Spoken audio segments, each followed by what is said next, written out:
வாழ்க்கையில 2 விதமான மனிதர் இருக்காங்க. ஒருத்தவங்க எப்ப பார்த்தாலும் குறை சொல்லிட்டே இருப்பாங்க. ஒருத்தங்க எந்த குறை இருந்தாலும் அத காட்டிக்க மாட்டாங்க.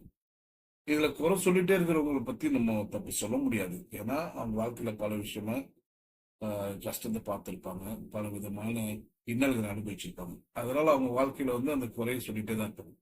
ஆனா, சில பேர் எந்த குறை இருந்தாலும், அந்த குறைய வெளிய காட்டிக்க மாட்டாங்க. ஸோ, எந்த குறையும் இல்லாத வாழ்ற மாரி காட்டிக்கிறாங்க பார்த்தீங்களா?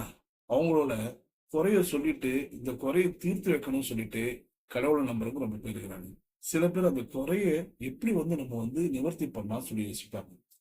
இதுல என்ன விதம்னா, இப்போ குறை சொல்லிட்டே இருக்கிற மேலயும் நம்ம தப்பு சொல்ல முடியாது. குறைய உள்ளேயே வச்சுட்டு இருக்கிற மேலயும் தப்பு சொல்ல முடியாது. ஆனா, அந்த குறை என்னன்னு சொல்லிட்டு, அத திருத்தாத இருக்கலாம் பாருங்க.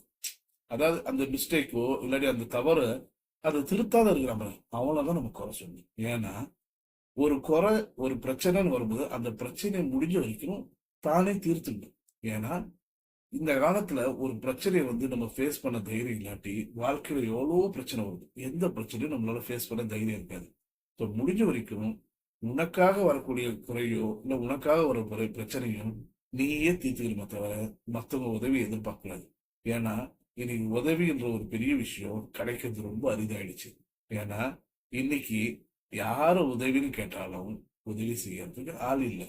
அப்படியே உதவி செஞ்சாலும் அந்த உதவிய வாங்கினவங்க நன்றியோட இருக்கிறது இல்ல.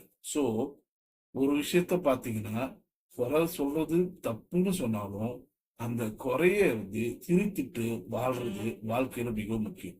ஏன்னா, வாழ்க்கை மிகவும் அழகானது. அதை அற்புதமாக வாழ வேண்டும்.